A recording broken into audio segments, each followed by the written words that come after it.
Thanks for coming.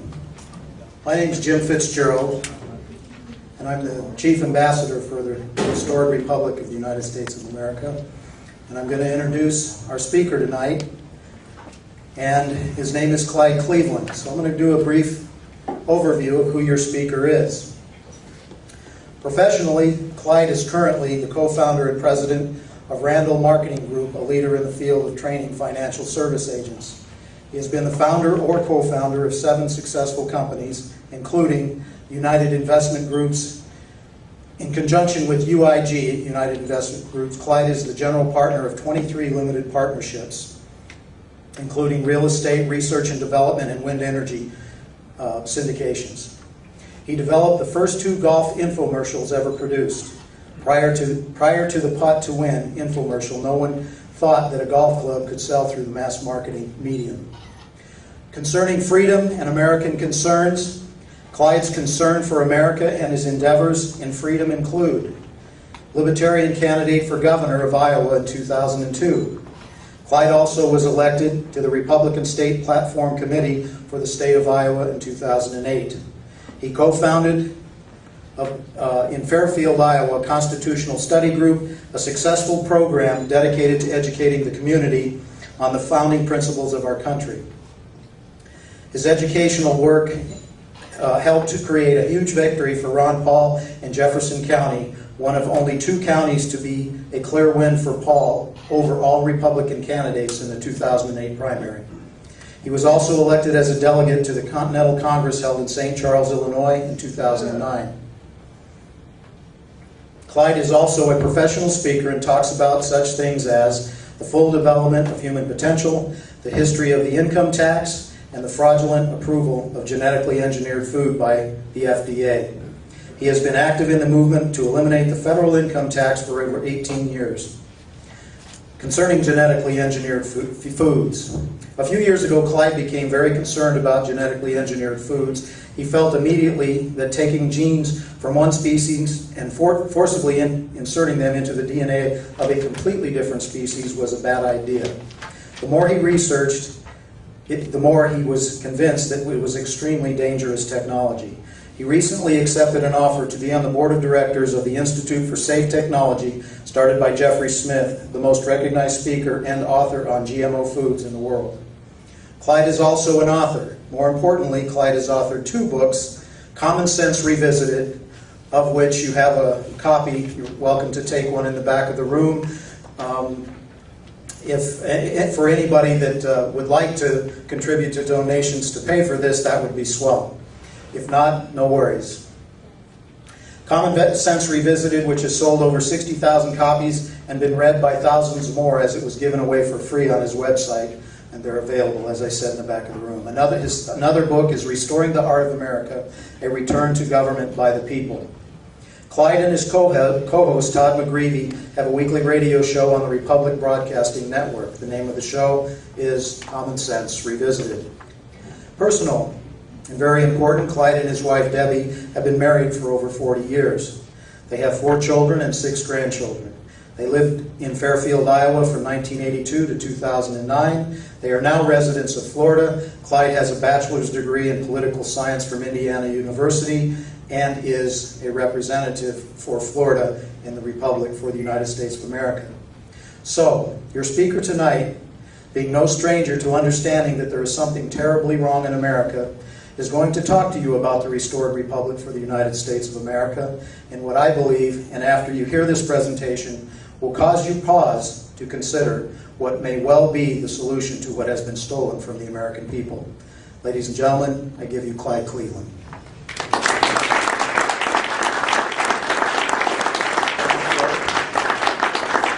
Can everybody hear me okay? Is this mic the way it is right now? You all hear me in the back? Yeah. Good. Well, first of all, I want to thank you all for coming. There's nothing I love to do more than what I'm doing right now. Some of you know, Rebecca is here from Fairfield, Iowa. She knows me. She's seen me do this 100 times. And this is what I love doing. And I believe, as I think many of you do, that there's something seriously wrong with our country. I felt that a long time ago. And because of my work in the securities field and the tax limited partnership field, I became aware of that maybe before a lot of others. And so I've been involved for quite a while now. But boy, things are really, really coming to a head in this country right now. I think all of you know that intuitively, that our country is headed for a, I guess you could call it a tipping point. And that tipping point could go one of a couple different ways. And what we're going to be talking about tonight is to make sure that it goes the way we need it to go for our children and our grandchildren to grow up in a free, prosperous country that's safe and secure. So with real money, real money. We're going to be talking about money tonight a lot because it's a big, big topic. So anyway, let's get started. What people tell me that have been to my presentations several times is that it works much better if I go through the talk without interruption and then we take questions and answers. So I think we should follow that if you could. But I love questions and answers. So if you could write down any questions you have that come to your mind, then we'll get to them as soon as we get done. I'll be done in about an hour, and we'll have all the time you need for questions and answers. So thanks again for coming. I also want to thank Ed Vallejo for helping to promote the event tonight, and all those at Monty and everyone else that worked here in Phoenix to get the word out. So we're going to be talking about actually the first half of this presentation is right from the first 4 or 5 chapters of my book. And it's about indigenous versus surrogate power, understanding that relationship, understanding bottom-up versus top-down government, and how we can return to what our founders called in the Declaration of Independence, the laws of nature to nature's God. This is a copy of the book. I wrote this book in 2007. Here's what happened. I turned on the TV one night with my wife in 2007, and there was a Republican debate, and Ron Paul was up there with all these other candidates. It was the very first debate. And I couldn't believe it. First of all, I didn't even know he was running. And I've known him for a long time because he had endorsed my first book in 2002. And, you know, I couldn't believe it. And then here he was just being maligned by the other candidates and maligned by the master of ceremonies and just speaking truth to power and just bringing out truth and knowledge and talking the principles of freedom and the founders. And I was so inspired. I thought, yeah, gee, he's 72 years old. He's traveling around the country running for president. My God, if he can do that, the least I can do is Right Common Sense Revisited, which has been in my head for years. And so, you know, because I wanted to create something that would create a tipping point, just like Thomas Paine's version of Common Sense did. By the way, this is the main reason I'm here, folks. This is a picture of my wife, my kids, my grandkids. There's no way I want these grandkids, those are the grandsons and these are the granddaughters. There's no way I want these kids to grow up as slaves in a slave society where they're having to pay 80-90% of what they make just to pay the interest on our debt. That's just not going to happen if there's anything I can say about it. But anyway, let's talk about, first of all, where all this comes from. This is my favorite quote of all the founders. It's Thomas Jefferson. And in 1908, after he'd been running for president for 8 years, he was asked at a meeting, what was it? How did you guys accomplish what you did? You know, with the whole founding of our country. Because by that time it was, you know, 35 years ago that it had happened. And here's what he said. The principles on which we engaged, of which the Charter of our independence is a record, were sanctioned by the laws of our being. And we but obeyed them in pursuing undeviatingly the course they called for. It's a very profound statement. In other words, what the founders did is they had a clear understanding of the laws of nature, of divine law, God's law, whatever term you want to give it. And they put their attention on being in tune with those principles. And it was because of that that gave them the power to accomplish what they did. Defeat the largest, most powerful military the earth had ever seen up to that point. So basically, what happened with common sense, I will tell you the story because it's amazing. January of 1776, Washington was in Boston, and the militias had come from all over the colonies to fight the British in Boston. This is January 1776. They're already there. They're already fighting the British. And the Continental Congress was still debating whether or not to get back with England or whether to declare independence. And it was so bad that Jefferson, Franklin, and Adams were afraid to take a vote in January. So they took a poll, and the poll indicated that 75% of the delegates wanted to get back with England at that time. This is after Lexington and Concord and everything else. So it was bad. They knew that they had a lot of work to do. But what happened that same week is the first 50,000 copies of Common Sense by Thomas Paine were released. And they sold out in a few days. And another 50,000 copies were released. And they sold out in a few days. And on and on. And pretty soon, Common Sense had swept the country. And what he did, what Paine did, is he explained the difference between indigenous and surrogate power, which is what we're going to talk about. He explained that the individual human being was sovereign and that the government was the servant. In other words, the individual was the master and the king and the queen, they were represented the government, they were the servants. And he explained it so clearly and with such common sense that the people got it. It created a tipping point.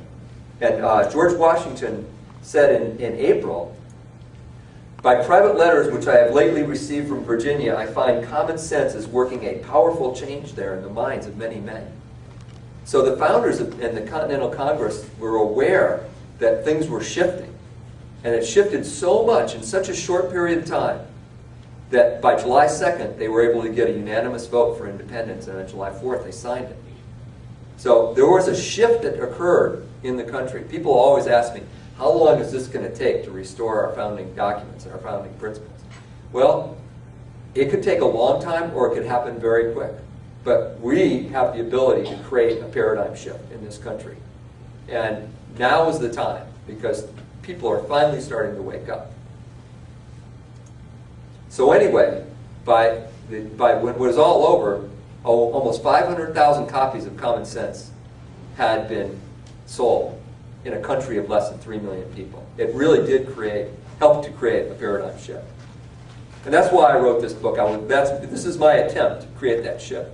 And it's very interesting. I wrote it in 2007, and I didn't realize it at the time, but I wrote it for right now. I wrote it for this movement to restore our republic.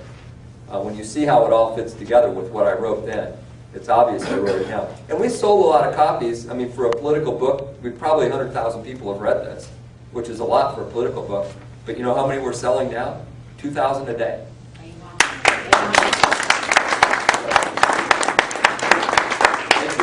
Thank you. So, and I lowered all the prices, so it's basically my cost. It's by the time you figure out all my costs, it's $1 a cost, $1 copy.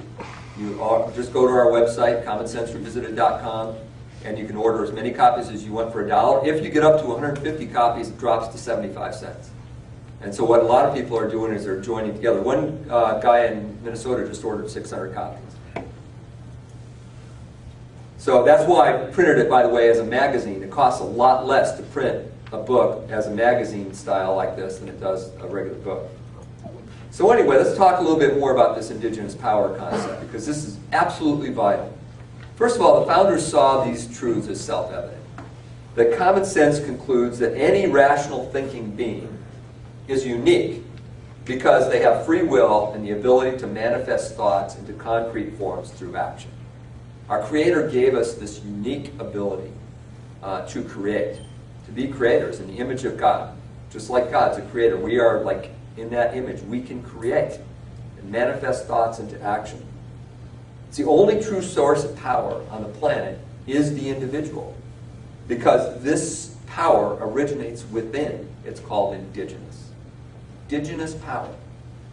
And this was very clear to the colonists at that time.